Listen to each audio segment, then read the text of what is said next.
Assalamualaikum warahmatullahi wabarakatuh. Halo anak-anakku semua, apa kabarnya hari ini? Semoga semuanya dalam keadaan sehat ya. Oke, hari ini kita akan belajar mata pelajaran Pendidikan Pancasila untuk kelas 4 sekolah dasar. Nah, materinya ada di bab 4 mengenai mengenal lingkungan sekitar dengan topik perangkat desa dan kelurahan. Nah, sebelum kita memulai pembelajaran, alangkah baiknya kita berdoa terlebih dahulu. Berdoa di dalam hati menurut agama dan kepercayaan masing-masing. Berdoa dimulai. Berdoa selesai. Oke, anak-anakku semua, apakah kalian sudah siap untuk belajar? Baik, jangan lupa juga siapkan alat tulisnya terlebih dahulu ya. Nantinya silahkan catat poin-poin penting yang akan Ibu sampaikan di video kali ini. Baik, selanjutnya Ibu akan bacakan dulu tujuan pembelajaran kita pada kali ini. Yang pertama, melalui penjelasan dengan menggunakan poin-poin ini, peserta didik dapat mampu mengidentifikasi struktur perangkat desa dan juga kelurahan dengan benar. Lalu yang kedua, melalui diskusi kelompok, peserta didik mampu mempresentasikan tugas serta fungsi dari setiap perangkat pemerintahan desa dan kelurahan dengan tepat. Oke anak-anak, coba kita perhatikan peta pada gambar di layar ini. Nah, itu adalah peta dari negara kita, yaitu negara Indonesia. Seperti yang kita tahu bahwa negara Indonesia merupakan negara dengan banyaknya kepulauan. Nah, wilayah Indonesia ini juga cukup luas. Nah, dengan wilayah yang luas ini tentunya kita harus mempunyai seorang pemimpin untuk menjalankan atau membantu kita menjaga kesatuan negara kita. Nah, pemimpin Indonesia ini disebut dengan presiden. Nah, presiden sendiri memimpin negara Indonesia pastinya memerlukan bantuan-bantuan dari anggota-anggota lainnya, sehingga dari presiden memiliki banyak sekali staf-staf dan juga departemen ataupun kementerian dan juga pemerintahan lainnya yang membantu tugas presiden untuk menjaga dan merawat negara kita, yaitu negara Indonesia. Baik anak-anak, di sini sudah terlampir sebuah gambar yang merupakan bagan dari pemerintahan Indonesia. Dapat kita lihat yang paling atas merupakan dasar negara kita, yaitu Undang-Undang Dasar 1945. Kemudian tadi kita memiliki wilayah yang luas, sehingga kita memerlukan seorang pemimpin untuk sama-sama menjaga kesatuan negara kita. Nah, pemimpin tersebut biasanya disebut sebagai seorang presiden, dan presiden ini memiliki seorang wakilnya juga, adalah wakil presiden. Kemudian mereka akan membentuk suatu parlemen atau pemerintahannya sendiri. Nah, pemerintahan ini dibagi lagi menjadi ada pemerintahan daerah dan provinsi, kemudian ada pemerintahan kabupaten atau kota. Oke, baik. Di sini merupakan bagan dari pemerintahan daerah, kabupaten, dan kota. Nah, dari pemerintahan provinsi itu kita dipimpin oleh seorang gubernur. Kemudian gubernur ini memiliki wakilnya, yaitu wakil gubernur, serta ada jajaran stafnya, mulai dari sekretaris daerah, kemudian dinas daerah, dan juga lembaga teknis daerah lainnya. Lalu, sedangkan di pemerintahan kota itu dipimpin oleh seorang bupati dan juga wakil bupati. Kemudian mereka memiliki sekretaris daerahnya sendiri. Nah, dari sekretaris daerah ini muncul juga beberapa staf atau lembaganya tersendiri, yaitu ada dinas daerah, kemudian lembaga teknis daerah, kemudian ada kecamatan dan juga kelurahan. Nah, pada kesempatan kali ini kita akan membahas lebih dalam tentang perangkat desa dan juga perangkat kelurahan. Nah, mari kita simak materi berikut dengan baik ya. Jangan lupa mencatat poin-poin penting yang akan disampaikan. Baik, yang pertama di sini ada desa. Desa adalah wilayah yang ditempati sejumlah penduduk dan merupakan organisasi pemerintahan terendah. Nah, desa ini terdiri dari beberapa dusun, dan dusun terdiri dari beberapa rukun warga atau RW. Sedangkan RW sendiri terdiri atas dari beberapa rukun tetangga atau RT. Nah, di desa ini memiliki seorang pemimpin yang disebut dengan kepala desa. Nah, kepala desa ini dipilih oleh rakyat untuk memimpin sebuah desa tersebut. Selanjutnya yang kedua ada kelurahan. Kelurahan ini merupakan wilayah yang terdiri atas beberapa rukun warga atau RW. Nah, kelurahan ini dipimpin oleh seorang lurah. Lurah merupakan seorang pegawai negeri atau pemerintahan. Nah, lurah juga tidak dipilih oleh rakyat, tetapi lurah ini ditunjuk oleh oleh wali kota ataupun bupati atas usul camat.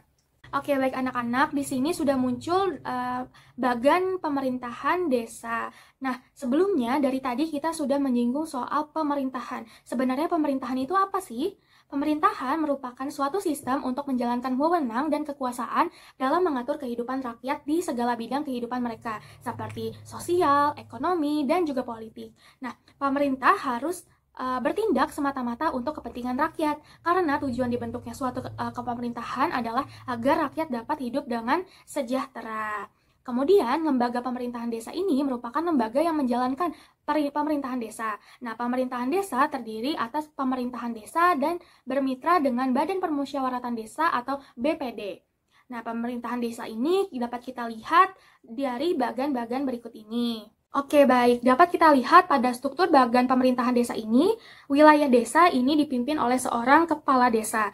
Nah, kepala desa merupakan pemimpin yang dipilih langsung oleh rakyat untuk masa jabatannya selama 6 tahun ke depan.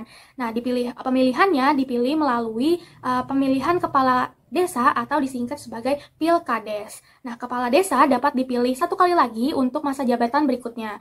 Nah, kepala desa bertanggung jawab dalam bidang pembangunan dan kemasyarakatan. Kepala desa ini mempunyai tugas dan tanggung jawab diantaranya yang pertama, memimpin penyelenggaraan kepemerintahan desa, kemudian kedua, membina perekonomian desa, ketiga, membina kehidupan masyarakat desa, lalu keempat, memelihara ketentraman dan ketertiban kemasyarakatan desa, lalu kelima, mendamaikan perselisihan yang terjadi pada masyarakat di desa, lalu yang keenam, mewakili desanya baik di dalam dan di luar pengadilan dan dapat menunjuk kuasa hukumnya. Selanjutnya, di pemerintahan desa juga terdapat pamong atau perangkat desa.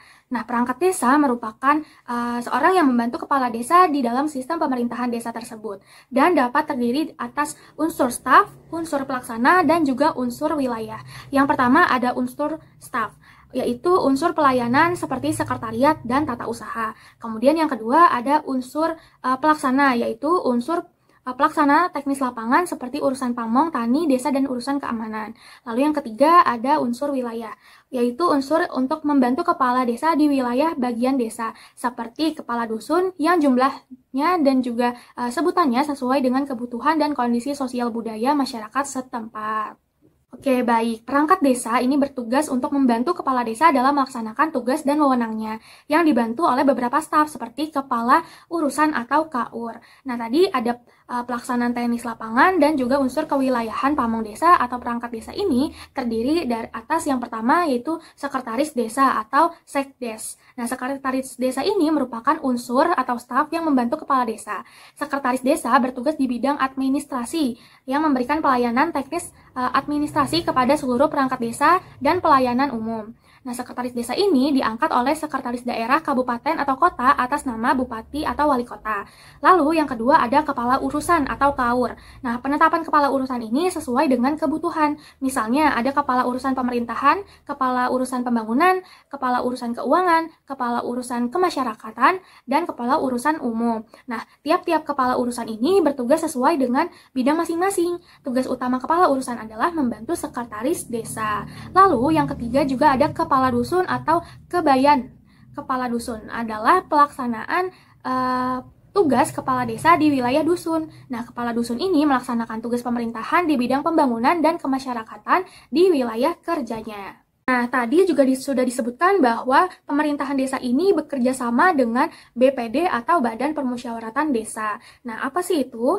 BPD atau Badan Permusyawaratan Desa berkedudukan sejajar dan menjadi mitra kerja pemerintahan desa. Nah, BPD ini terdiri atas ketua, wakil, dan sekretaris, serta anggota yang dipilih atas dasar musyawarah. BPD adalah badan perwakilan yang terdiri atas pembuka-pembuka masyarakat yang ada di desa, yang berfungsi mengayomi adat istiadat, membuat peraturan desa, menampung dan menyalurkan aspirasi masyarakat, serta melakukan pengawasan terhadap penyelenggaraan pemerintahan desa. Nah, anggota BPD ini adalah wakil dari penduduk desa yang bersangkutan, yang ditetapkan dengan cara musyawarah dan mufakat dengan masa jabatan 6 tahun dan dapat dipilih kembali 1 kali masa jabatan untuk berikutnya. Nah, tugas dari BPD ini yang pertama menetapkan peraturan desa bersama kepala desa, lalu yang kedua menyelenggarakan pemilihan kepala desa dan perangkat desa, yang ketiga melakukan pengawasan terhadap penyelenggaraan pemerintahan desa, dan yang keempat pemerintahan kelurahan. Kemudian susunan organisasi pemerintahan di setiap desanya ini tidak tentu sama. Hal ini karena tergantung dari kebutuhan dan keadaan desa masing-masing.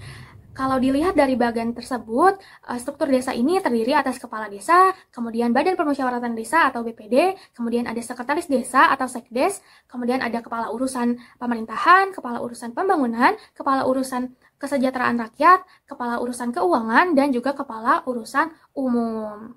Baik, selanjutnya yaitu pemerintahan kelurahan. Kelurahan biasanya terdapat di daerah perkotaan. Kepala kelurahan sering disebut lurah. Nah, lurah ini adalah seorang pegawai negeri sipil atau PNS yang mampu dan cakap dalam menjalankan tugasnya. Nah, lurah ini diangkat oleh bupati atau wali kota atas usul kepala kecamatan dari pegawai negeri sipil yang berprestasi. Dalam melaksanakan tugasnya, lurah bertanggung jawab kepada bupati atau wali kota melalui camat.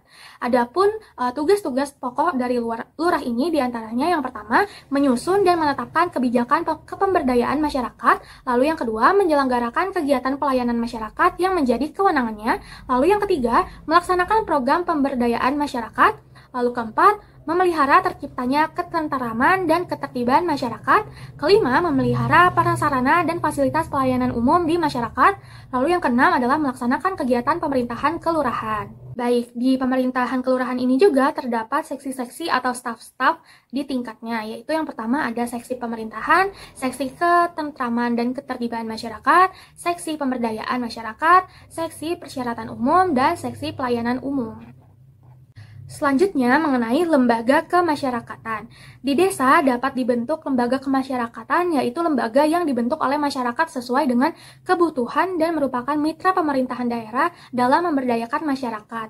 Nah, lembaga-lembaga kemasyarakatan di desa atau kelurahan itu diantara lain, yang pertama ada Posyandu, kemudian Karang Taruna, kemudian Koperasi, kemudian Lembaga Musyawarah Daerah atau LMD, lalu Lembaga Pemberdayaan Masyarakat atau LPM, dan juga Lembaga Ketahanan Masyarakat Desa atau LKMD. Kemudian yang keenam ada Pembinaan Kesejahteraan Keluarga atau PPK, dan juga Lembaga Pemberdayaan Perempuan atau LPP. Lalu yang ketujuh ada perbedaan antara desa dan juga kelurahan.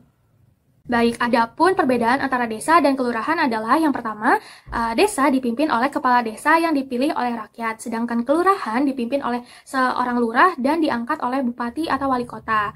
Nah, jumlah penduduk desa lebih sedikit dan penguasaan teknologinya juga masih yang sederhana. Sedangkan di kelurahan jumlah penduduknya lebih banyak dan lebih maju dalam bidang teknologi. Lalu selanjutnya desa ini bukan pegawai negeri sipil, sedangkan kelurahan merupakan pegawai negeri sipil atau PNS. Dan desa juga terdapat bermitra dengan Badan Perwakilan Desa atau BPD, sedangkan kelurahan terdapat Dewan Kelurahan atau Dekel.